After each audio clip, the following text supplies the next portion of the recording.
Hello friends, स्वागत है आप सभी का एनीमे बातचीत चैनल पर, जिस पर मैंने कहा था कि वीडियोस थोड़ी कम आएगी, लेकिन जब भी आएगी तो वीडियो की क्वांटिटी कोशिश रहेगी कि मैं बिल्कुल भी कम ना करूं। तो इस बार भी कुछ उसी पैटर्न को फॉलो करते हुए एक जो फिल्म का मैंने रिव्यू अब तक नहीं किया है, the boy in the Heron का, उस पर भी बात करूंगा। लेकिन इस वीडियो में नहीं, दूसरी बनाई गई वीडियो में जिन सभी चीजों को लेकर के मैं काफी फुर्सत में बैठा हूँ। लेकिन शुरुआत की जाएगी द ब्लू जायंट फिल्म से, जिस एनीमे को मैंने अपने दोस्तों की रिक्वेस्ट पे जाकर के थिएटर में देखा। अगर नाम बताऊं तो कौशिक और दिव्यांशु है। खास करके दिव्यांशु ने बहुत ही ज्यादा जोर डाला था कि मैं इस फिल्म पर बात करूं, क्योंकि ये फिल्म एक हिसाब से अपनी इंडिया में रिलीज होकर के डेफिनेटली अंडररेटेड हो गई है। रीजन की बात की जाए तो एनीमे के वो चुदे जो सिर्फ ट्रेंड को फॉलो करके खुद को एनीमे का फैन बताते हैं, लेकिन जब बात आती है एनीमे को सपोर्ट करने की तो ऐसे चूतिया अपनी एक ऐसे बिल में जाकर के बैठ जाते हैं जहां से ये लोग तभी बाहर निकलते हैं जब कोई ट्रेंड उन्हें बुलाएगा। और फिर यही वो लोग होते हैं जो उस ट्रेंडिंग वाले एनीमे को आपको प्रोवाइड कर ये कहेंगे कि इस अंडररेटेड एनीमे पर वीडियो बनाओ क्योंकि इसे सपोर्ट की जरूरत है। जबकि असल मायने में देखा जाए तो पीवीआर वाले, जिनके कुछ लोगों से मैंने पर्सनली बात कर ये बात जान ली है कि वो लोग फैंस की इच्छाओं को तो साइड में रखकर कंटेंट पर बहुत ज्यादा फोकस कर रहे हैं। इसके लिए मुझे लगता है कि उन्हें हम जैसे क्रिएटर्स का सपोर्ट तो बनता ही है, जो खास करके एनीमे को नहीं बल्कि कंटेंट को सपोर्ट करते हैं। क्योंकि मेरी नजर में तो कंटेंट ही ऊपर माना जाता है। और हाँ, ब्लू जायंट एनीमे भी उसी कैटेगरी में फॉल करते हुए मेरी स्पीच को बहुत ही ज्यादा फिलफुल करता है। क्योंकि अगर जैज के कंटेंट की बात की जाए तो जैसे कि मैंने कहा, मेरे दोस्त ने जब इस पर बात की थी तो तब तक मैं भी इस एनीमे के बारे में बिल्कुल भी नहीं जानता था, सिवाय इसके कि ये फिल्म पीवीआर के थिएटर्स में एक्सक्लूसिवली रिलीज की गई है। तो जब उसने मुझे इससे रिलेटेड कुछ और भी डिटेल्स दी, जैसे कि मांगा जिनसे मेरा दूर दूर तक कोई नाता नहीं है, और खास करके अगर जैज पर बनी हुई मांगा जो कि भले से ही अवार्ड क्यों ना जीती हो, मैं उस पर अपना टाइम देकर के पढ़ना नहीं चाहूंगा। लेकिन जब बात आती है मूवी और खास करके कंटेंट की, तो उसे रिस्पेक्ट करते हुए थिएटर में जाने में हमारा जाता ही क्या है। तो उसी बात को सोचकर जब मैं इस फिल्म को थिएटर में देखने गया तो 2 घंटे 2 मिनट के आसपास की लेंथ की फिल्म है, जिसे देखकर अगर मैं पहले ही कहानी की बात करूं तो कहानी दिया मियामोटो के कैरेक्टर पर फोकस करती है। अगर नाम गलत ले रहा हूँ तो उसके लिए सॉरी, जो कि यहाँ अपनी लाइफ में एक अच्छा जैज म्यूजिशियन बनना चाहता है। लेकिन वो कहते हैं ना कि सब कुछ कोई पैदा होते ही अपने साथ सीख कर नहीं आता, बल्कि उसे दुनिया में आने के बाद उन चीजों पर मास्टरी हासिल करनी होती है। तो फिर दिया का कैरेक्टर भी उसी लेवल का है, जो कि एक हिसाब से बेरोजगार है, यानी उसे अपने पैशन को फॉलो करने का अच्छा खासा टाइम मिला हुआ है, जिस उम्मीद को लेकर के सीधे वो टोक्यो अपने पुराने दोस्त सुनजी तमाड़ा से मिलने के लिए चला जाता है, जो कि अगेन एक कंफ्यूज बॉय है, लेकिन आपने जेंडर को नहीं बल्कि लाइफ में किन चीजों को फॉलो करना है उस पर। जिसके बाद फिर क्या, जब उससे फुटबॉल फील्ड में उसके खुद के दोस्त उतना ज्यादा भाव नहीं दे रहे होते, तब उसे रियलाइज होता है कि उसका असल पैशन ड्रम बजाने का है। वो भी बस सडनली ऐसे ही क्लिक हो जाता है जब वो कोक की बोतल और एक वुडन स्टिक लेकर बैठा होता है। तो फिल्म देखना समझ जाओगे कि किस बारे में बात कर रहा हूँ। फिर उसके बाद वहाँ से उसकी जर्नी अपने इस दोस्त के साथ तो शुरू ही होती है, लेकिन इसी के साथ साथ एक और कैरेक्टर या फिर कहूँ काफी इंपॉर्टेंट कैरेक्टर युकिनारू का भी निकल कर आएगा, जो कि अपने काम यानी कि एज अ पियानिस्ट परफेक्ट है, क्योंकि उसे ये विरासत अपने पिता से मिली है और इस पर लेकर के वो इतना ज्यादा कॉन्फिडेंट है। लेकिन वो कहते हैं ना कि इस कॉन्फिडेंट को लेकर के वो भी थोड़ा बहुत कंफ्यूज ही है।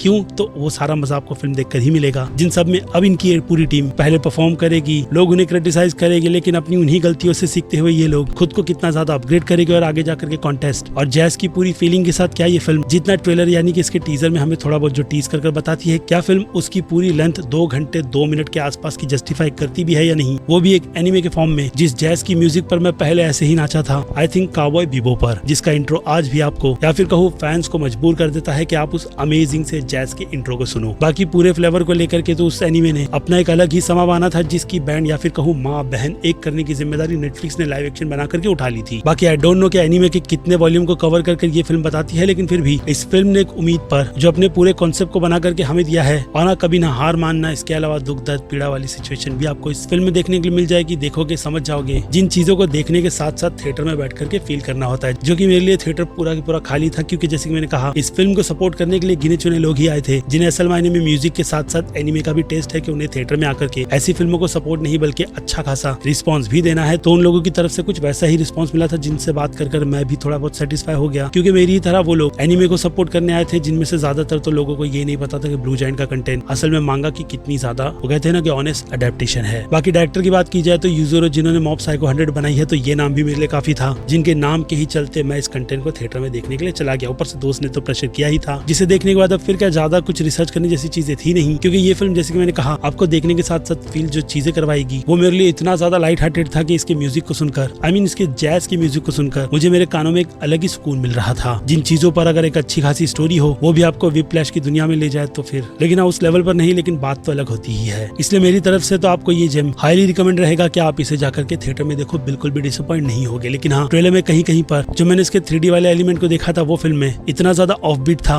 कि जब भी परफॉर्मेंस के टाइम पर उन्होंने वो जो चीज यूज की है, वो मेरा पूरा का पूरा ध्यान उस पर से बहुत ही बुरी तरीके से हटा रही थी। लेकिन फिर उनकी तरफ से एक ट्रिक को यूज करते हुए उस 3D वाले एनिमेशन को भी एक अलग ही विजुअल की दुनिया में ले जाया गया, जिसे ज्यादातर तो मैं लाइटनिंग के साथ साथ स्केचिंग वाले मार्क भी कहूंगा, जिन सब पर ये फिल्म अपना अच्छा खासा बैलेंस बना लेती है। लेकिन फिर भी कहूंगा कि 2D एनीमे में 3D वाला फ्लेवर बहुत ही ऑफ बीट था, जो कि इस फिल्म की मेजर डिसअपॉइंटमेंट भी रहेगी, जिन सभी से ध्यान तो जल्दी ही हट जाता है। इसके अलावा आर्टिस्ट के बाकी दूसरे डिपार्टमेंट की तारीफ की जाए तो एनिमेशन बोल दिया, गाली देंगे, इसलिए एनीमे 2D फॉर्मेट में ठीक ठाक था, लेकिन हाँ आउट ऑफ द ग्रेट नहीं। इसके अलावा पूरी फिल्म का फोकस इसके म्यूजिक के साथ साथ कहानी पर ही था, और हाँ कैरेक्टर्स की बॉन्डिंग पर भी, जिन सब पर ऑब्वियसली बैलेंस तो बना ही है, जिसके चलते ये फिल्म आप देख ही रहे होगे कि रोटेन टोमेटो पे अच्छे खासे स्कोर लेके बैठी है। बाकी इससे हटकर इस कंटेंट से रिलेटेड ज्यादा कुछ बोलने जैसा है नहीं, क्योंकि ऑब्वियसली फीलिंग्स और लिसनिंग्स ही ज्यादा मैटर करती है, जो एक्सपीरियंस में आपको बोल करके समझा नहीं सकता। लेकिन हाँ हाईली रिकमेंड करूंगा कि ब्लू जायंट जैसे अच्छे कंटेंट को थिएटर में जाकर के देखना मिस बिल्कुल भी मत करना, जो कि डेफिनेटली मुझे लगता है मेजर ऑडियंस कर देगी, या फिर कहूँ एनीमे के वो चौधे जो सपोर्ट के नाम पर बस हाइप वाली चीजों को ही ज्यादा आगे रखते हैं। जिन सभी से हटकर अब इस एनीमे फिल्म की रेटिंग्स की बात की जाए तो एक्शन तो इस फिल्म में है नहीं, इसलिए 0 स्टार से आगे बढ़े। तो हाँ कॉमेडी के लिए मैं इस फिल्म को 5 में से 2.5 स्टार से ज्यादा की रेटिंग नहीं दूंगा। बाकी बात रही ड्रामा की, तो पूरा का पूरा फोकस ही इसी पर था, जिसे ध्यान में रखकर ड्रामा की ये कैटेगरी 5 में से 4 स्टार तो डिजर्व ही करेगी। बाकी बात की जाए इस फिल्म के सस्पेंस की, तो हाँ माइनर से सस्पेंस के चलते मैं इस फिल्म को सस्पेंस की कैटेगरी में 5 में से 1 स्टार की रेटिंग दूंगा। जिसके अलावा हॉरर और थ्रिल की बात की जाए तो वो इस फिल्म में नहीं है, लेकिन फिर भी जैज के म्यूजिक को परफॉर्म करते हुए और इन कैरेक्टर की जर्नी में आगे क्या होगा उसे देखने में थोड़े बहुत घुसपम तो निकल कर आ ही रहे थे, क्योंकि परफॉर्मेंस ही इतनी ज्यादा नेचुरल थी, जिन्हें अगेन फील करवा कर मुझे एक काफी शांति भरा पैगाम दे दिया गया। लेकिन फिर भी रेटिंग तो डिजर्व नहीं करती, इसलिए इससे हटकर मास ऑडियंस की बात की जाए तो मास ऑडियंस इस तरीके के कंटेंट को तो उतना भी ज्यादा भाव नहीं देगी, लेकिन फिर भी उनकी नजर में ये फिल्म कहीं ना कहीं बी की कैटेगरी की तो बनती ही है। और बात की जाए क्रिटिक्स की, तो क्रिटिक्स का प्यार इस फिल्म को अच्छा खासा मिल रहा है, जिसके चलते उनकी नजर में ये कंटेंट A- तो डिजर्व ही करता है। और हाँ उन सभी से पूरी तरीके से एग्री करते हुए मैं भी इस फिल्म को A- की कैटेगरी में ही रखूंगा। और फिर से याद दिला दूं कि थिएटर में एनीमे रिलीज हुआ है, वो भी अपनी ओरिजिनल लैंग्वेज के साथ, जिसके सबटाइटल को पढ़ करके आप बिल्कुल भी डिस्ट्रैक्ट नहीं होते, क्योंकि ज्यादा बोलने वाले भारी शब्द कहानी के माध्यम से आपको मिल जाएंगे। बाकी जैज का कमाल तो इस पूरी फिल्म में परफॉर्मेंस के देखते ही बनेगा, और एक सेटिस्फाई सी एंडिंग आपको डेफिनेटली इस फिल्म को बिल्कुल भी दिखाते वक्त डिसअपॉइंट नहीं करती। ऑब्वियसली ठीक मेरी तरह जिन सब पर बनती है आपकी राय, जो कि आप मुझे कमेंट में लिख करके बता सकते हैं, क्योंकि वक्त है मेरी तरफ से इस एनीमे की रिव्यू की वीडियो को यहीं पर दी एंड करने का। बाकी फिर क्या मिलते हैं जल्दी दूसरी किसी वीडियो में। बाकी एनीमे बातचीत चैनल भूलना मत, मिलूंगा जल्दी ही दूसरी किसी वीडियो में। Till then